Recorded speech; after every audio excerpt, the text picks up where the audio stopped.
আমরা যেটা বলতেছিলাম যে আজকে আমরা যেটা দেখবো সেটা টপিকটার নাম হচ্ছে আজকে আমরা দেখবো বেসিক্যালি অনুসর্গ প্রথমত আলোচনা করব একদম ছোট্ট একটা টপিক অনুসর্গ। তো অনুসর্গ টপিকটা আমরা একদম বইয়ের মধ্যে যে ইনফরমেশন গুলো আছে একদম ছোট্ট টপিক, তো এই জন্য যে ইনফরমেশন গুলো আছে সেই ইনফরমেশন গুলো এখান থেকে যাতে মিস না হয় একটাও, সেই ইনফরমেশন গুলো এখান থেকে দেখার জন্য এখানে আমরা দাগ দিয়ে দিয়ে শিখবো। ঠিক আছে, ওকে ফাইন, আসেন তাহলে আমরা একটু দেখে ফেলি। ব্যাপারটা হচ্ছে যে অব্যয় শব্দগুলো কখনো স্বাধীন পদ রূপে আবার কখনো শব্দ বিভক্তির মতো বাক্যে ব্যবহৃত হয়ে বাক্যের অন্তর্গত পদগুলোর মধ্যে সমন্বয় সাধন করে তাকে অনুসর্গ বা কর্মপ্রবচনীয় বলে। তার মানে অনুসর্গের আরেকটা নাম আমরা পেলাম, নামটা কি? নামটা হচ্ছে কর্মপ্রবচনীয়। অনুসর্গের আরেকটা নাম আমরা পেলাম, নাম হচ্ছে কর্মপ্রবচনীয়। এবার আসেন রবিনকে দিয়ে, যেমন দেখেন রবিনকে দিয়ে সফলতা সম্ভব, এখানে এই দিয়েটাকে যদি আপনি স্কিপ করেন তাহলে রবিনকে সফলতা সম্ভব হয় না। তার মানে এই দিয়েটা হচ্ছে কি? এই দিয়েটা হচ্ছে অনুসর্গ, অর্থাৎ অনুসর্গ কি করে? বাক্যের দুটি পদের মধ্যে সমন্বয় সাধন করে। কথা কি বুঝতে পারছেন? অনুসর্গ কি করে? বাক্যের দুটি পদের মধ্যে সমন্বয় সাধন করে।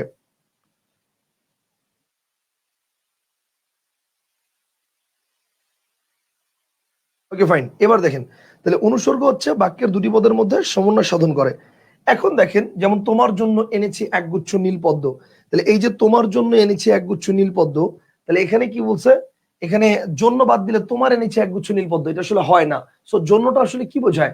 জন্যটা বোঝা যাচ্ছে বাক্যের সাথে বাক্যের মানে দুটি পদের মধ্যে সমন্বয় সাধন করা, সেই জিনিসটাকে বোঝায়। এখন দেখেন যদি বলে, এখন দেখেন যদি বলে যে আহ যদি বলে অনুসর্গ শব্দটি, এই জিনিসটা শব্দটা গঠিত হয়েছে, মানে অনুসর্গ নিজে এই শব্দটা কিভাবে গঠিত হয়েছে, তো খেয়াল করেন অনুসর্গ শব্দটা কিভাবে গঠিত হয়েছে। অনুসর্গ শব্দটা গঠিত হয়েছে, অনুসর্গ শব্দটা গঠিত হয়েছে উপসর্গ ও প্রত্যয় সাধিত হয়ে। মানে কি? মানে ব্যাপারটা হচ্ছে এই যে বিশ্লেষণটা হচ্ছে প্রথমে হচ্ছে অনু, আর এরপর হচ্ছে এই যে স্বর্গ, এই স্বর্গকে আবার ভাঙলে হচ্ছে স্ত্রীজ যোগ অ। এই জন্য প্রথমে হচ্ছে এর উপসর্গ সাধিত বিশ্লেষণ হচ্ছে অনুযোগ স্বর্গ, আর এই স্বর্গ মানে শব্দটাকে যদি আবার বিশ্লেষণ করি তাহলে অনুযোগ স্ত্রীজ যোগ অ। কথা বুঝতে পারছেন? এই হচ্ছে অনুসর্গ। এখন দেখেন 3 নম্বর পয়েন্ট আমরা কি বলেছি? 3 নম্বর পয়েন্টে বলেছি, আচ্ছা 3 নম্বর পয়েন্টে বলেছি বাংলা ভাষার বহু অনুসর্গ প্রচলিত আছে, এগুলো মনে রাখার সহজ নিয়ম নিম্নে, মানে সহজ উপায় নিম্নে উল্লিখিত হলো। তো আমি এখানে জাস্ট একটা টেকনিক দেওয়ার চেষ্টা করেছি, তবে এটা ব্যাপারটা এরকম না যে এই কয়টাই বাংলা ভাষায় অনুসর্গ আছে, এর বাইরেও আরো অনেক আছে। ঠিক আছে, তবে এগুলো সাধারণত বেশি ব্যবহৃত হতে দেখা যায়। ঠিক আছে, এগুলো সাধারণত বেশি ব্যবহৃত হতে দেখা যায়। তো বাংলা ভাষায় যে অনুসর্গগুলো রয়েছে দেখেন, প্রতিবিনা বিহনে সহ অবধি পর, হেতু মধ্যে মাঝে থেকে পরে ভিন্ন ওপর, জন্য জন্যে বই ব্যতীত অপেক্ষা তরে, সাথে কর্তৃক সঙ্গে হইতে পর্যন্ত সহকারে, পানে দ্বারা পাছে হতে ভিতর মাঝের চেয়ে, অধিক পক্ষে নামে মতো নিকট দিয়া দিয়ে, আহ নিকট দিয়া দিয়ে, দিকে বরাবর সামনে ছাড়া নিমিত্ত সম্মুখে, উপর নিচে বদলে ধরুন কারণে অভিমুখে। মানে আলটিমেটলি মানে ম্যাক্সিমাম অনুসর্গ যেগুলো আমাদের পরীক্ষায় সাধারণত পরীক্ষায় এসে থাকে বা আমরা ব্যবহার করে থাকি, তার সবগুলোই কিন্তু এখানে চলে আসছে। আর এই জিনিসটা যে আপনাকে একদম ঠাড়া মুখস্থ করতে হবে এরকমও না, কারণ আপনার পরীক্ষায় কখনো এরকম প্রশ্ন আসবে না যে বাংলা ভাষা অনুসর্গ গুলো কি কি আছে লিখো। কথা বুঝতে পারছেন? আপনার পরীক্ষায় কোশ্চেন আসতে পারে নিচের কোনটি অনুসর্গ বা নিচের কোনটি অনুসর্গ নয়। তো ওটার জন্য আপনি কি করবেন? ওটার জন্য হচ্ছে আপনি দেখবেন যে কোন পদটা বাক্যের দুটি পদের মধ্যে সমন্বয় করছে, সেটাকে আমরা বলবো অনুসর্গ। কথা কি বুঝতে পারছেন? সেটাকে আমরা বলবো অনুসর্গ। আচ্ছা এবার আসেন, তাহলে এইবার আমরা যেটা বলতেছি এটা হচ্ছে গেল 3 নম্বর পয়েন্ট। এবার আসেন 4 নম্বর পয়েন্ট। 4 নম্বর পয়েন্টে কি বলছে? 4 নম্বর পয়েন্টে বলছে অনুসর্গের কি আছে। দেখেন অনুসর্গের কি আছে? অর্থবাচকতা আছে। অনুসর্গের অর্থবাচকতা আছে। আর উপসর্গের কি আছে? উপসর্গের হচ্ছে অর্থ দ্যোতকতা আছে। আচ্ছা অনুসর্গ কোথায় বসে? অনুসর্গ বসে হচ্ছে শব্দের পরে বা শেষে, শব্দের পরে বা শেষে। আর উপসর্গ কোথায় বসে? শব্দের পূর্বে বা শুরুতে। অনুসর্গ কখনো কখনো বসে প্রাতিপদিকের পরে। এখন প্রশ্ন হচ্ছে ভাই তাহলে প্রাতিপদিক জিনিসটা কি? এটা তো একটু বুঝতে হবে। প্রাতিপদিক মানে হচ্ছে বিভক্তিহীন নাম শব্দ। বিভক্তিহীন নাম শব্দকে কি বলে? প্রাতিপদিক বলে। তার মানে অনুসর্গ কখনো কখনো কোথায় বসে? প্রাতিপদিকের পরে বসে। কথা বুঝতে পারছেন? যেমন যেমন মনে করেন আমি যদি বলি আমি কলম দিয়ে লিখি, এই যে দিয়েটা, এই দিয়েটা কি একটা অনুসর্গ না? এই অনুসর্গটা কোথায় বসছে? প্রাতিপদিকের পরে। কলম, কলমটা হচ্ছে প্রাতিপদিক, বিভক্তিহীন একটা নাম শব্দ এটা। কলম, এটার সাথে কোনো বিভক্তি বিভক্তি কিছু যুক্ত হয় নাই, এটার পরে বসছে অনুসর্গটা। সেই জন্য বলছে বিভক্তি মানে অনুসর্গ কখনো কখনো কোথায় বসে? প্রাতিপদিকের পরে বসে। ঠিক আছে, ওকে ফাইন। এরপরে কি আছে দেখেন, আচ্ছা এরপরে হচ্ছে আমরা এরপর হচ্ছে আমরা বাংলা ভাষার যে অনুসর্গগুলো রয়েছে এই অনুসর্গের শ্রেণী ভাগ করেছি। এইটা কিন্তু আমাদের পুরাতন বাংলা ব্যাকরণ বইতে ছিল না। আমার দ্বিতীয় সংস্করণের অন্বেষণ বই যাদের কাছে আছে বা ধ্রুব বই গত সংস্করণে যাদের কাছে আছে তাদের কাছে কিন্তু এই পড়াটা নাই। এটা এই বছরের নতুন যে বই অন্বেষণ সংস্করণ তৃতীয় সংস্করণ বা ধ্রুবর 12তম সংস্করণ তাদের জন্য এটা আছে। এখন জিনিসটা কি খেয়াল করেন, অনুসর্গের শ্রেণী ভাগ, অনুসর্গের দুইটি শ্রেণীতে ভাগ করা যায় অনুসর্গকে। সাধারণ অনুসর্গ, সাধারণ অনুসর্গ জিনিসটা কি, যেসব অনুসর্গ ক্রিয়া ছাড়া অন্য সব শব্দ থেকে তৈরি হয় সেগুলোকে সাধারণ অনুসর্গ বলে। আবার বলছি, যেসব অনুসর্গ ক্রিয়া ছাড়া অন্য সব শব্দ থেকে সেগুলোকে সাধারণ অনুসর্গ বলে। যেমন দেখেন উপরে, উপরে শব্দটা কিন্তু ক্রিয়া না, উপরে শব্দটা হচ্ছে কি অব্যয়জাত শব্দ। তাহলে খেয়াল করেন মাথার উপরে নীল আকাশ, তাহলে উপরে এটা একটা কি মানে ক্রিয়া থেকে তৈরি হয় নাই। তারপরে দেখেন কার কাছে গেলে জানা যাবে, কাছে এটাও কিন্তু অব্যয়জাত, ঠিক আছে, কার কাছে গেলে জানা যাবে। জন্য, হারানো, হারানো ঘড়িটার জন্য অনেক কেঁদেছি। দ্বারা, এমন কাজ তোমার দ্বারা হবে না। বনাম, আজ বাংলাদেশ বনাম ভারতের খেলা, মানে এগুলো হচ্ছে কি ক্রিয়া ছাড়া অন্যভাবে গঠিত হয়েছে, সেই জন্য এগুলাকে কি বলতেছি সাধারণ অনুসর্গ। এরপর দেখেন আরেকটা আছে যেটা ক্রিয়াজাত অনুসর্গ। ক্রিয়াজাত অনুসর্গটা কি, অর্থাৎ যে সকল অনুসর্গগুলো ক্রিয়া দিয়ে তৈরি হয়েছে, যেমন ক্রিয়াপদ থেকে তৈরি হয়েছে, যেমন করে, যেখানে ভালো করে খেয়ে নাও, তো করা ওয়ার্ডটা কিন্তু একটা ক্রিয়া বোঝায়। সেই করা ওয়ার্ডটা অসমাপিকা ক্রিয়া হিসেবে যখন বাক্যে ব্যবহৃত হয় এবং সেটা অনুসর্গ হিসেবে ব্যবহৃত হয়, এই জন্য এটাকে বলছে যে মানে ক্রিয়াজাত অনুসর্গ। ভালো করে খেয়ে নাও। তারপর দেখেন থেকে, ঢাকা থেকে বরিশাল, বরিশাল যেতে পদ্মা নদী পার হতে হয়।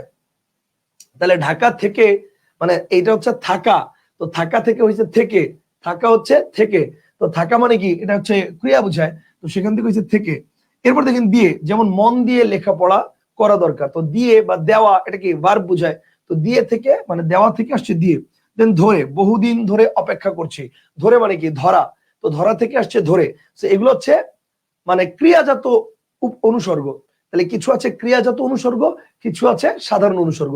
সাধারণ অনুসর্গ কোনগুলো, যেগুলা ক্রিয়া ছাড়া হয়েছে, আর ক্রিয়াজাত অনুসর্গ কোনগুলো, যেগুলা মানে মানে ক্রিয়া থেকে হয়েছে, সেগুলো হচ্ছে ক্রিয়াজাত অনুসর্গ। ঠিক আছে, বলে, যেমন দেখেন সে সঙ্গে যাবে বলে তৈরি হয়ে এসেছে, তাহলে সে সঙ্গে যাবে বলে তৈরি হয়ে এসেছে। এখন বলা এটা কি একটা ক্রিয়া না, সেই কারণে ক্রিয়াজাত অনুসর্গ বলতেছে এগুলাকে। ঠিক আছে, এরপর আসেন, এরপর হচ্ছে কিছু গুরুত্বপূর্ণ অনুসর্গের প্রয়োগ।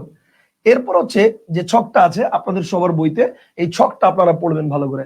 ছকটা ভালো করে পড়বেন কেন, এই ছকের মধ্য থেকে মাঝে মাঝে পরীক্ষায় প্রশ্ন আসে, এটা কোন অর্থ প্রকাশ করে এটা জানতে চায় পরীক্ষা, জানতে চায় এই বাক্যে ব্যবহৃত অনুসর্গটি কোন অর্থ প্রকাশ করে, সেটা আপনারা এখান থেকে পারবেন। ঠিক আছে, খেয়াল করেন, দেখেন যদি বলি সহ, সহ দ্বারা কি বোঝায়, সহ দ্বারা সহগামিতা বোঝায়। সহগামিতা মানে একসাথে আসছে এরকম। যেমন দেখেন তিনি পুত্র সহ উপস্থিত হইলেন, তার মানে পুত্রকে সাথে নিয়ে পুত্র সহ উপস্থিত হয়েছে, তো এটা সহগামিতা বোঝায়। এরপর দেখেন শহীদ, এরপরে কি বোঝায় শহীদ, শহীদ দিয়ে কি বোঝাচ্ছে, শহীদ দিয়ে বোঝাচ্ছে সমসূত্রে, এটার মানেও কিন্তু সেম, এটার মানেও কিন্তু সেম, দুইটা কিন্তু একই কথা। সমসূত্র দ্বারা কি বোঝায়, যেমন দেখেন শত্রুর সহিত সন্ধি চাই না, মানে শত্রুর সাথে কোনো সন্ধি চাই না। শহীদ বলতে এটা এটা বোঝাচ্ছে সাথে, ঠিক আছে, মানে শত্রুর সমসূত্রে বা শত্রুর সাথে কোনো সন্ধি চাই না। এরপর দেখেন শনে, শনে দ্বারা কি বোঝায়, মানে শনে দ্বারা কি বোঝায় এটা ডিপেন্ড করে মানে বাক্যের উপরে। ব্যাপারটা এরকম না যে শনে সবসময় বিরুদ্ধগামিতা বোঝায়। যেমন দেখেন দংশ নক্ষত্র সেন বিহঙ্গ যুজে ভুজঙ্গ শনে, এই বাক্যে শনে এটা হচ্ছে বিরুদ্ধগামিতা বোঝায়, এই বাক্যে শনে হচ্ছে বিরুদ্ধগামিতা বোঝায়। ভাইয়া এটা কি অন্বেষণ বইয়ের পিডিএফ? ভাইয়া এটা অন্বেষণ বা ধ্রুব দুইটা বইয়ের পিডিএফ, মানে দুইটা বই চ্যাপ্টারটা তো সেমই আছে। আচ্ছা দেখেন, তাহলে অন্বেষণ সরি শনে বিরুদ্ধগামিতা বোঝায়। এখন বিরুদ্ধগামিতা কেমনে বোঝায় দেখেন, দংশ নক্ষত্র মানে যাকে দংশন করা হয়েছে এমন একজন বা এমন একটা, সেন, সেন মানে হচ্ছে ঈগল, সেন মানে কি ঈগল, আর বিহঙ্গ মানে পাখি, তার মানে এমন একটি ঈগল পাখি যাকে দংশন করা হয়েছে, সেই ঈগল পাখিটা কি করে ঝুঁজে, ঝুঁজে মানে খুঁজতে থাকে, কেন ভুজঙ্গ শনে মানে সাপকে খুঁজতে থাকে। তাহলে এবার চিন্তা করেন এমন একটি ঈগল পাখি যাকে সাপ দংশন করছে, সেই ঈগল পাখিটা সাপকে খুঁজতে থাকে কিসের জন্য, চুম্মা দেওয়ার জন্য? ডেফিনেটলি না, রিভেঞ্জ নেওয়ার জন্য।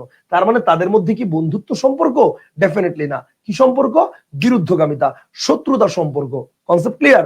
এইবার আসেন, সেম জিনিসটাই কিন্তু শনে বাক্যটা যদি অন্য ক্ষেত্রে ব্যবহার করি, যেমন দেখেন ও বন্ধু তোমার শনে, গান আছে না, তাহলে ওইখানে কি শনে বিরুদ্ধগামিতা বুঝায়? না, ওই জায়গায় শনে দ্বারা বুঝায় জন্য, মানে ব্যাপারটা কি, বন্ধু তোমার সনে মানে আমি একলা বসে আছি, মানে তোমার জন্য, ওইখানে সনে দ্বারা বোঝায় জন্য, মানে তোমার জন্য আমি বসে আছি বা এরকম কিছু। বাক্যের উপরে ডিপেন্ড করে এটা। এই জন্য ব্যাপারটা এরকম ভাববেন না কখনো যে মানে সনে আছে, সনে মানেই বিরুদ্ধগামিতা, না, এটা বাক্যের উপরে ডিপেন্ড করে। Concept clear? আবার দেখেন এই যে অবধি, অবধি মানে কি পর্যন্ত, যেমন সন্ধ্যা অবধি অপেক্ষা করব, সন্ধ্যা অবধি অপেক্ষা করব মানে সন্ধ্যা পর্যন্ত অপেক্ষা করব। এরপর দেখেন পরে, পরে মানে কি স্বল্প বিরতি, পরে মানে স্বল্প বিরতি, যেমন এই ঘটনার পরে এখানে আর থাকা যায় না, মানে একটা ঘটনা ঘটছে, এই ঘটনার পরে এখানে আর থাকা যায় না, যত ইমার্জেন্সি পারো এখান থেকে মুভ করো। কথাটা বুঝছেন? তাহলে এই যে বললাম এই ঘটনার পরে এখানে আর থাকা যায় না, স্বল্প বিরতি বোঝাচ্ছে। এখন পর দ্বারা কি বোঝায়? দীর্ঘ বিরতি। কথাটা বুঝছেন? ব্যাপারটা এরকম না যে পরে থাকলে স্বল্প বিরতি আর পর থাকলে দীর্ঘ বিরতি, ব্যাপারটা এরকম না। এখানে পরের জায়গায় পরও হইতে পারে। মনে করেন আমি যদি এরকম বলি এই ঘটনার পর এখানে আর থাকা যায় না, তাহলে এই পরটাই কিন্তু এই জায়গায় এই বাক্যে স্বল্প বিরতি বোঝায়। আবার এই বাক্যে এই পর না থেকে এটা মানে পরে হইতে পারে, সো এটা তখন দীর্ঘ বিরতি বোঝাবে। এই জন্য বলছি এটা কি অর্থ প্রকাশ করার ডিপেন্ড করে বাক্যের উপর। বুঝতে পারছেন? যেমন দেখেন শরতের পর আসে বসন্ত, কেউ যদি বলে শরতের পরে আসে বসন্ত, একই কথা। ওই শরতের পর এখন এটা দীর্ঘ বিরতি কেমনে বোঝায় সেটা একটু দেখায়। দেখেন গ্রীষ্ম, গ্রীষ্ম, বর্ষা, শরৎ, হেমন্ত, শীত, বসন্ত। গ্রীষ্ম, বর্ষা, এটা কি বর্ষা, শরৎ, হেমন্ত, শীত, বসন্ত। এখন দেখেন শরতের পরে গ্রীষ্ম, বর্ষা, শরৎ, শরতের পরে আসে হেমন্ত, শীত, বসন্ত। তাহলে শরতের পরে আসে বসন্ত বলছি, মাঝখানে দুইটা ঋতু, চারটা মাস নাই। তাহলে দেখেন শরতের পরে আসে বসন্ত, তার মানে কি বিশাল একটা টাইম, মানে গ্যাপ না মাঝখানে, এই জন্য বলছে দীর্ঘ বিরতি। শরতের পরে আসে বসন্ত, দীর্ঘ বিরতি। কিন্তু ব্যাপারটা যদি এরকম হয় যে শরতের পরে আসে হেমন্ত, তাহলে চিন্তা করেন গ্রীষ্ম, বর্ষা, শরৎ, হেমন্ত, মানে শরতের পরের মাসে হেমন্ত। তো এক্ষেত্রে কি হবে? এক্ষেত্রে হবে ধারাবাহিকতা। এক্ষেত্রে কিন্তু আবার স্বল্প বিরতি হবে না, কারণ এখানে কোনো বিরতি নাই। তো এক্ষেত্রে হচ্ছে শরতের পরেই হেমন্ত আসছে, এই জন্য এটা কি হবে? এটা হবে ধারাবাহিকতা। কথা বুঝতে পারছেন? এটা হবে ধারাবাহিকতা। এরপর আসেন, এরপর দেখেন পানে, পানে দ্বারা কি বুঝায়? এখানে আমরা বলতেছি পানে, পানে দ্বারা কি বুঝাচ্ছি? পানে দ্বারা বুঝাচ্ছিলাম, ওকে, পানে দ্বারা বুঝাচ্ছিলাম প্রতি বা দিকে।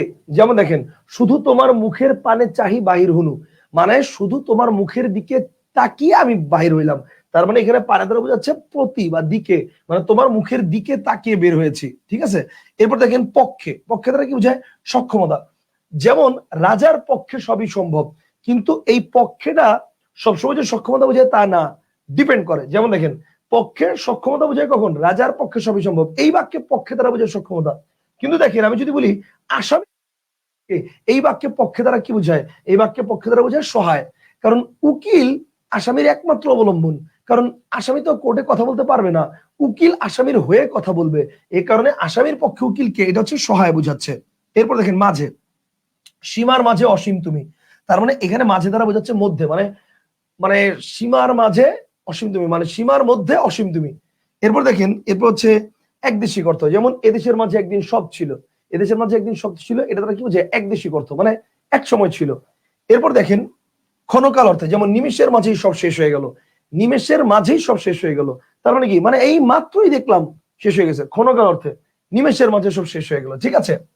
এরপর আসেন, এরপরে কি আছে? আচ্ছা, এরপর দেখেন, এরপর আছে হচ্ছে যে দেখেন মাঝারে, আছো তুমি প্রভু জগৎ মাঝারে, মানে কি জগতের সব জায়গায় ছড়িয়ে আছো, মানে ব্যাপ্তি অর্থ বোঝাচ্ছে। এরপর দেখেন হেতু, কি হেতু এসেছো তুমি কহ বিস্তরিয়া, মানে কি জন্য এসেছো তুমি কহ বিস্তরিয়া, জন্য বোঝাচ্ছে, মানে নিমিত্ত বোঝাচ্ছে। নিমিত্ত মানে কিন্তু জন্য, নিমিত্ত মানে কি বলেন? নিমিত্ত মানে কিন্তু জন্য, নিমিত্ত মানে জন্য, নিমিত্ত মানে কি জন্য। আচ্ছা এবার দেখেন জন্য, এই যে জন্য মানে নিমিত্ত, এ ধন সম্পদ তোমার জন্য, জন্য মানে কি নিমিত্তে। এরপর দেখেন সঙ্গে, সঙ্গে মানে কি? সঙ্গে তো এই বাক্যের তুলনা বোঝাচ্ছে, মেয়ের সঙ্গে মায়ের তুলনা হয় না, বা মায়ের সঙ্গে মেয়ের তুলনা হয় না, এখানে তুলনা বোঝাচ্ছে। এরপর দেখেন বশত, বশত দ্বারা কারণ বোঝাচ্ছে, যেমন দুর্ভাগ্যবশত সভায় উপস্থিত থাকতে পারিনি, দুর্ভাগ্যবশত মানে দুর্ভাগ্যের জন্য বা দুর্ভাগ্যের কারণে।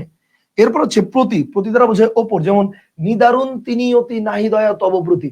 দেখেন নিদারুণ তিনি অতি নাহি দয়া তব প্রতি, মানে তোমার ওপরে তার কোনো দয়া নাই। তাহলে ব্যাপারটা হচ্ছে এখানে প্রতি দ্বারা কি বোঝাচ্ছে? ওপর বোঝাচ্ছে। এরপর দেখেন তরে, যেমন এ জন্মের তরে বিদায় নিলাম, তার মানে এ জন্মের মতো বিদায় নিলাম।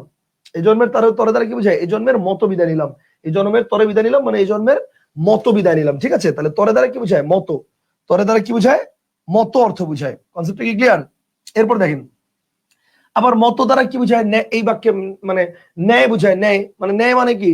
মানে এটার মতো ওইটা, মানে সিমিলার, এই টাইপের তুলনা বোঝাচ্ছে। এটা দেখেন, বেকুবের মতো কাজ করো না, মানে বেকুবের ন্যায় কাজ করো না, ব্যাপারটা হচ্ছে এরকম। এরপর দেখেন বিহনে। বিহনে মানে ব্যতি রেখে, যেমন উদ্যম বিহনে কার পুরে মনোরথ। মানে উদ্যম মানে কি? উদ্যম মানে হচ্ছে চেষ্টা। বলেন উদ্যম মানে কি? উদ্যম মানে হচ্ছে চেষ্টা। বুঝতে পারছেন? উদ্যম মানে হচ্ছে চেষ্টা, বিহনে মানে ছাড়া। আশা, তার মানে চেষ্টা ছাড়া কার মনের আশা পূরণ হয়, এটাই বোঝাচ্ছে উদ্যম বিহনে কার পুরে মনোরথ। বুঝতে পারছেন? সেটা হচ্ছে চেষ্টা ছাড়া কার মনের আশা পূরণ হয় সেটা বোঝাচ্ছে। এরপর আসেন, এরপরে বোঝাচ্ছে এরপরে বোঝাচ্ছে বিনে স্বদেশী ভাষা মিটে কি আশা। অর্থাৎ বিনে মানে হচ্ছে ব্যতিরেকে। ব্যতিরেকে মানে কি? ব্যতিরেকে মানে হচ্ছে ছাড়া। ব্যতিরেকে মানে হচ্ছে ছাড়া। মানে বিনে স্বদেশী ভাষা, অর্থাৎ বিনে স্বদেশী ভাষা ছাড়া মনের আশা কি মিটে? মনের আশা মিটে না, এটাই বোঝাচ্ছে বিনে স্বদেশী ভাষা মিটে কি আশা। Okay fine. তো এই ছিল হচ্ছে আমাদের অব্যয়, এই ছিল আমাদের অনুসর্গ অধ্যায় নিয়ে, এই ছিল আমাদের অনুসর্গ অধ্যায় নিয়ে আলোচনা।